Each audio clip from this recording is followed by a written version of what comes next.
Doctor ನಮಸ್ತೆ. ನಮಸ್ತೆ sir. ಇದು ಪ್ಲಾಟ್ ಏನು ಸರ್? ಇದು ಪ್ಲಾಟ್ ಇದು ತೆಂಗಿನ ಗಿಡದ ಪ್ಲಾಟ್ ಸರ್. ತೆಂಗಿನ ಗಿಡ, ಮಾವಿನ ಗಿಡ, ಶ್ರೀಗಂಧ ಹಾಕಿದ್ದೀನಿ ಸರ್. ಫಸ್ಟ್ ಅಡಿಕೆ ಪ್ಲಾಟ್ ಆಯಿತು. ಫಸ್ಟ್ ಅಡಿಕೆ ಪ್ಲಾಟ್ ಆಯ್ತು ಸರ್. ಇಷ್ಟೊತ್ತು ನಾವು ಮಾತಾಡಿದ್ದು. ಇವಾಗ ಅದ್ರ ಪಕ್ಕದ್ದೇ ಇದಕ್ಕೆ ಬಂದಿದ್ದೀವಿ. ತೆಂಗಿದೆ ಸರ್. ಈ ಪ್ಲಾಟ್ನಲ್ಲಿ ಒಂದು 45 ತೆಂಗಿದೆ, ಒಂದು 15 ಮಾವಿನ ಇದೆ ಸರ್, ಒಂದು ಶ್ರೀಗಂಧ 400 ಶ್ರೀಗಂಧ ಇದೆ ಸರ್. 400 ಶ್ರೀಗಂಧ ಇದೆ. ಇದು ಒಂದು 2.5 ವರ್ಷದ್ದು ಶ್ರೀಗಂಧ ಇದೆ ಸರ್. 2.5 ವರ್ಷ ಆಯಿತು ಸರ್. ಇನ್ನೊಂದು ಪ್ಲಾಟ್ 800 ಹಾಕಿದ್ದೀನಿ ಸರ್. ಅದು 3.5 ವರ್ಷ ಆಗಿದೆ ಸರ್. ಯಾಕಂದರೆ ಅದು ಶ್ರೀಗಂಧ ಚೆನ್ನಾಗಿ ಬಂತು ಅಂದಿದ್ದಕ್ಕೋಸ್ಕರವಾಗಿ ನಾನು ತೆಂಗಿನ ಗಿಡಕ್ಕೆ ಇಲ್ಲಿ ಒಂದು ಓಸ್ಟ್ ಪ್ಲಾಂಟ್ ತೆಂಗಿನ ಗಿಡದ ಬೇರೆ ತೊಗೊಂಡ್ಬಿಟ್ಟು ನಾನು ಇದನ್ನು ಮಾಡ್ತಾಯಿದ್ದೀನಿ ಸರ್. ಗಂಧಕ್ಕೆ ಏನಾಗಿತ್ತು ಅಂದರೆ ಸರ್, ಚಿಕ್ಕ ವಯಸ್ಸಿನಲ್ಲಿ ಒಂದು ಓಸ್ಟ್ ಪ್ಲಾಂಟ್ ಬೇಕು ಸರ್. ಇಲ್ಲ ಅಂದರೆ ಇಂಡಿಪೆಂಡೆಂಟಾಗಿ ಬೆಳೆಯಲ್ಲ ಸರ್, ಅದು ಬೆಳೆಯಲ್ಲ. ಅದಕ್ಕೋಸ್ಕರವಾಗಿ ನಾನು ಈಗ ಲೇಬರ್ ಪ್ರಾಬ್ಲಮ್ನಿಂದ ನಾನು ಇದನ್ನು ಹಾಕಿರೋದು ಸರ್, ಶ್ರೀಗಂಧ ಸರ್.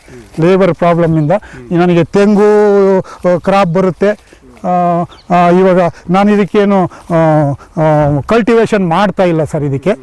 ಸೊ ಈಗ ಆಗ್ಬಿಟ್ಟು ನನಗೇನು ಅಷ್ಟು ಟೆನ್ಷನ್ ಏನಿಲ್ಲ ಸರ್. ಅದ್ರ ಪಾಡಿಗೆ ಅದು ಬೆಳೀತದೆ. ಅದು ತೆಂಗು ಸರ್. ತೆಂಗು ಹಾಕಿ 8 ವರ್ಷ ಆಗಿದೆ ಸರ್. 8 ವರ್ಷ ಆಗಿದೆ ಸರ್. ತೆಂಗು ಡಾರ್ಕ್ ಮಲಯನ್ ಅಂತಂದು ಸರ್. ಡಾರ್ಕ್ ಮಲಯನ್ ಅಂದರೆ ಬರೀ ಎಳ್ಳೀರಿಗೆ ಪರ್ಪಸ್ಗೆ ಸರ್. ಎಳ್ಳೀರು ಪರ್ಪಸ್ಗೆ ಸರ್. ಸರ್ ಇದು ಹಾಕಿ 4 ವರ್ಷದಿಂದ ಸ್ಟಾರ್ಟ್ ಆಗುತ್ತೆ ಸರ್. ಬೆಳೆ ನಮಗೆ ಬೆಳೆ 4 ವರ್ಷಕ್ಕಿಂತ ಬರ್ತದೆ ಸರ್. ಡಾರ್ಕ್ ವೆರೈಟಿ ಬರೀ ಎಳ್ಳೀರ್ದು ಸರ್. ಬರೀ ಎಳ್ಳೀರಿಗೆ ಸರ್, ಎಳ್ಳೀರಿಗೆ.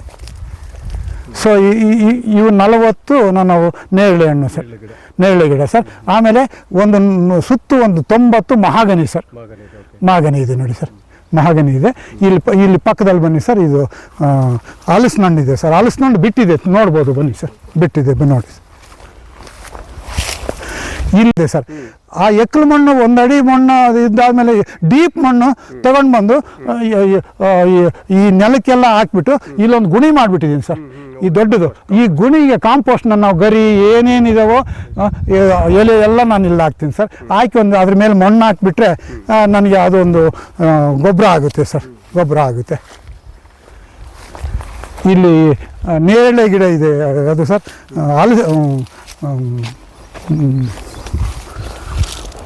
ಹಲಸು ಗಿಡ ಇದೆ ಬನ್ನಿ ಸರ್. ಇದು ಬಿಟ್ಟಿದೆ ಸರ್, ಬನ್ನಿ. ಅಲ್ಲಿ ಹಲಸು ಬಿಟ್ಟಿದೆ ಸರ್. ಇಲ್ಲಿ ಒಂದು 8 ವರ್ಷದ ಕೆಳಗಡೆ ಗೋವಾ ತಂದಿದ್ದೆ ಸರ್, ಸಸಿ. ಅದ್ರ ಜೊತೆಗೆ ಒಂದು 2 ಸಸಿ ಕೊಟ್ಟ ಅವನು ಸಸ್ಯರನ್ನು. ಅಲ್ಲಿ ಸಸಿಗಳೆಲ್ಲ ಇಲ್ಲಿ ಇಟ್ಟಿದ್ನಲ್ಲ ಸರ್, ಅದು ಅಲ್ಲೇ ದೊಡ್ಡದಾಗಿ ಅಲ್ಲೇ ಬೆಳ್ಕೊಂಡ್ಬಿಡ್ತು. ಸೊ ಈ ಮರ ಆಗಿ ನನಗೆ ಎಲ್ಲ ಬೀಜ ಪ್ರಸಾರ ನನ್ನ ಹೊಲ ಎಲ್ಲ ಆಗಿದೆ. ಬೇರೆ ಹೊಲದಲ್ಲೂ ನಾನು ಹಾಕಿರೋದ್ರಿಂದ ಎಲ್ಲರೂ ಹೇಳ್ತಾರೆ, ಸರ್ ನಮ್ಮ ಹೊಲದಾಗೆಲ್ಲ ಶ್ರೀಗಂಧ ಹುಟ್ಟಿದೆ ಸರ್, ಶ್ರೀಗಂಧ ಹುಟ್ಟಿದೆ. ಹಾಂ ನೋಡಿ ಸರ್, ಇಲ್ಲೊಂದು ಮರ ನೋಡಿ ಸರ್. ಇದು 2 ವರ್ಷ ಆಗಿದೆ ನೋಡಿ ಸರ್. ಇದಕ್ಕೇನು ಗೊಬ್ಬರ ಇಲ್ಲ. ನೋಡಿ ಸರ್, ತುಂಬಾ ಶ್ರೀಗಂಧನ ಹಾಕಿ ನಾವು ಹಂಗೆ ಬಿಟ್ಟರೆ ಸರ್ ಈ ಎಲ್ಲ ರ್ಯಾಂಡಮ್ ಬಿಡ್ತಾವೆ ನೋಡಿ ಸರ್. ನೋಡಿ ಸರ್, ಅದಕ್ಕೆ ಏನು ನಾನು ಸ್ಪೆಷಲ್ ಏನೂ ಇಲ್ಲ ನೋಡಿ ಸರ್. ಇಲ್ಲಿ ಅಲ್ಲಲ್ಲ ನೋಡಿ ಸರ್, ಏನೂ ಇಲ್ಲ. ಅದು ಹೆಂಗೆ ಬಂದಿದೆ ನೋಡಿ ಸರ್, ಗರ್ತ ಹೆಂಗೆ ಬಂದಿದೆ ನೋಡಿ ಸರ್. ಇದು ಅಲ್ಲ ಈ ಗರ್ತ, ಇದಕ್ಕೆ ಏನು ಗೊಬ್ಬರ ಇಲ್ಲ, ಗೂಡಿಲ್ಲ. ಬನ್ನಿ ನೀವು ನೋಡಿ ಸರ್. 2 ವರ್ಷಕ್ಕೆ ಯಾವ ಇದಕ್ಕೇನು ಫರ್ಟಿಲೈಸರ್ ಇಲ್ಲ, ಏನೂ ಇಲ್ಲ ನೋಡಿ ಸರ್. ನ್ಯಾಚುರಲ್ ಆಗಿ ಹುಟ್ಟಿದ್ದು ನೋಡಿ ಸರ್. ನೀವು ಇಲ್ಲಿ ನೀರನ್ನು ಪೂರೈಸ್ತಿಲ್ಲ, ಏನು ಇಲ್ಲ ಸರ್. ನ್ಯಾಚುರಲ್ ಓಷ್ಟು ಇಲ್ಲ, ಏನು ನೋಡಿ ಸರ್. ಇವೆಲ್ಲ ಇದೆ 2.5 ವರ್ಷಕ್ಕೆ ಕಾಲ ಇವು ಬರ್ತವೆ ಸರ್. ಇವು ಗಿಣಿ ಪಕ್ಷಿಗಳು ಎಲ್ಲ ತಿಂದು ಎಲ್ಲರ ಹೊಲ್ದಾಗೂ ಮಾಡ್ತಾವೆ ನೋಡಿ ಸರ್. ಪ್ರತಿಯೊಬ್ಬರು ಹಿಂಗೆ ನೋಡಿ ಸರ್, ಈ ಥರ ಸರ್. ಲೆಕ್ಕ ಹಾಕೊಳ್ಳಿ ಸರ್, ಏನಿಲ್ಲ ಸರ್. ಇನ್ನೊಂದು 8 ಸರ್. ಇವೆಲ್ಲ ಶ್ರೀಗಂಧ ಎಷ್ಟು ವರ್ಷ ಆಯ್ತು ಸರ್? ಇವಾಗ ನಾನು ಇದು 3.5 ವರ್ಷ ಆಯಿತು ಸರ್ ಹಾಕಿ. 3.5 ವರ್ಷ ಆಗಿದೆ. ಈ ಪ್ಲಾಟ್ನಲ್ಲಿ ನೋಡಿಕೊಂಡು ಚೆನ್ನಾಗಿ ಬೆಳವಣಿಗೆ ಬರೋದ್ರಿಂದ ನಾನು ಇಲ್ಲಿ 800 ಕ್ರಾಪ್ ಇದೆ ಸರ್.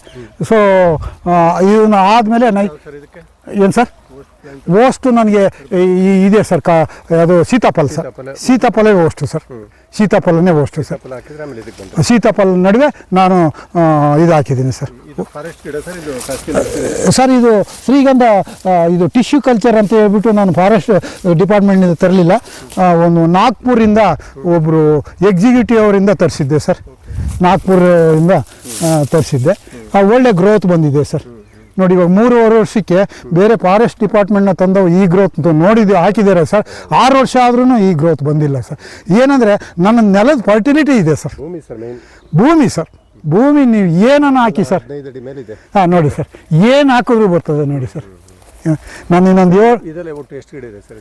ಸರ್ ಇದರಲ್ಲಿ 800 ಗಿಡ ಇದೆ ಸರ್, 800 ಗಿಡ ಇದೆ ಸರ್, 800 ಗಿಡ ಇದೆ. ಒಂದು ಚಿಕ್ಕದು ಒಂದು ದೊಡ್ಡದು ಡಿಪೆಂಡಿಂಗ್ ಅಪಾನ್ ದಿ ಓಸ್ಟು. ಆಮೇಲೆ ನೆಲದ ಫರ್ಟಿಲಿಟಿ ಹೇಗೆ ಬರುತ್ತೋ ಚಿಕ್ಕದು ದೊಡ್ಡದು ಆ ಥರ ಬಂದಿದೆ ಸರ್. ಯಾಕಂದರೆ ಇದೆಲ್ಲ ಕೊಯ್ಬೇಕಾದ್ರೆ ಒಂದೇ ಸಾರಿ 800 ಕೊಯ್ಯೋಕ್ಕಾಗಲ್ಲ ಸರ್. ಒಂದು ಫಸ್ಟು 100 ಕೊಯ್ತಬೇಕು, ನೆಕ್ಸ್ಟ್ ಇಯರು 100, ಆ ಥರ ಹಂತವಾಗಿ ಮಾಡಬೇಕು. ಹಂಗೆ ಮಾಡಬೇಕು ಸರ್, ಹಂಗೆ ಮಾಡಬೇಕಾಗುತ್ತೆ ಸರ್, ಹಂಗೆ ಮಾಡಬೇಕಾಗುತ್ತೆ ಸರ್. ಸರ್ ಇದಕ್ಕೆ ನೀರೇನು ಜಾಸ್ತಿ ಬೇಕಿಲ್ಲ? ನೀರು ಬೇಕಾಗಿಲ್ಲ ಸರ್, ನಾನು ನೀರೇ ಕಟ್ಟಿಲ್ಲ ಸರ್. ನಾನು ಸರ್ 2 ವರ್ಷ ಆಗಿದೆ ಸರ್ ನೀರು ಕಟ್ಟಿಲ್ಲ ಸರ್. ನೀರು ಬೇಕಾಗಿಲ್ಲ ಸರ್. ಹಾಂ ಬೇಕಾಗಿಲ್ಲ ಸರ್, ನೀರು ಬೇಕಾಗಿಲ್ಲ ಸರ್. ನೋಡಿ ನಾನು ಕಾಡೇ ಫಾರ್ಮೇಷನ್ ಮಾಡಿಬಿಟ್ಟಿದ್ದೀನಿ ಸರ್. ನೀವು ಇದ್ರ ಜೊತೆಗೆ ಅಡಿಕೆನೂ ಕಾಡು ಮಾಡ್ತಾ ಇದ್ದೀರಾ? ಅಡಿಕೆನೂ ಕಾಡು ಮಾಡ್ತಾ ಇದ್ದೀನಿ ನೋಡಿ ಸರ್. ಹಾಂ ಹಾಂ ಹಾಂ ಯಾರನ್ನ ಹೇಳಿದ್ರೆ ಹಾಂ ನೋಡಿ ಸರ್, ನೋಡಿ ಸರ್, ಇದಕ್ಕೆ ಹೇಳಿ ಸರ್ ಓಸ್ಟ್ ಪ್ಲ್ಯಾಂಟ್ ಎಲ್ಲಿದೆ ಸರ್, ಅಲ್ಲಿದೆ ಸರ್, ಇಲ್ಲಿದೆ, ಇದು ಹೆಂಗೆ ಬಂತು ನೋಡಿ ಸರ್. ಹಾಂ ನೋಡಿ ಸರ್. ಸರ್ ಬಡತನನೇ ಸರ್ ಈ ಥರ ನಮ್ಮ ತೋಟದಲ್ಲಿ ಒಂದು ಎಲ್ಲರ ತೋಟದಲ್ಲಿ ಒಂದು 100-200 ಹಾಕ್ಕೊಂಡ್ಬಿಟ್ರೆ ಬಡತನ ಯಾರಿಗೂ ಇಲ್ಲ ಸರ್. ಹಾಕಿದರೆ ಎಲ್ಲ ರೈತರು ಹಾಕ್ಬೇಕು ಸರ್. ಇವಾಗ ಏನಾಗುತ್ತೆ ಅಂದರೆ ಊರು ಎಷ್ಟು ಇದ್ದಾರೋ ಎಲ್ಲ ರೈತರು ಮಾಡಿದ್ರೆ ಕಳ್ಳರು ಕಡಿಮೆ ಆಗ್ತಾರೆ ಸರ್ ಅವಾಗ. ನೋಡಿ ಸರ್ ಇಲ್ಲೊಂದು ಬೋರ್ ಇದೆ. ಇವಾಗ ಏನಾಗುತ್ತೆ ಸರ್, ಎಲ್ಲರೂ ಬೆಳೆದು ಬಿಟ್ರೆ ಕಳ್ಳರು ಬರೋದಿಲ್ಲ ಸರ್. ಯಾಕಂದ್ರೆ ಎಲ್ಲ ರಾತ್ರಿ ಹೊತ್ತಿನಲ್ಲಿ ಕಾವಲು ಆಗ್ತಾರೆ ಸರ್. ಹಾಂ ನೋಡಿ ಸರ್,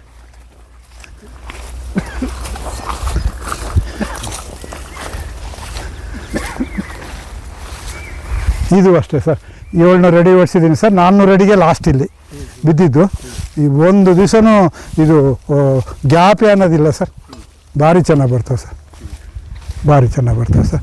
ಆಮೇಲೆ ಇದಕ್ಕೆ ಗೊಬ್ಬರ ಹಾಕ್ಸ್ಬಿಟ್ಟು ಸರ್ ನಾನು ಮಣ್ಣು ಮುಚ್ಚಿ ಇದ್ರದ್ದೆಲ್ಲ ಒಣಗಬಾರ್ದು ಅಂತ ಹೇಳ್ಬಿಟ್ಟು ಮಲ್ಚಿಂಗ್ ಮಾಡಿಬಿಟ್ಟಿದ್ದೀನಿ ಸರ್. ಎಳ್ಳಿರ್ದು ಸರ್, ಮರ ಸರ್. ಈ ಕಡೆ ಬನ್ನಿ ಸರ್, ದೊಡ್ಡದಾಗಿದೆ. ಹಾಂ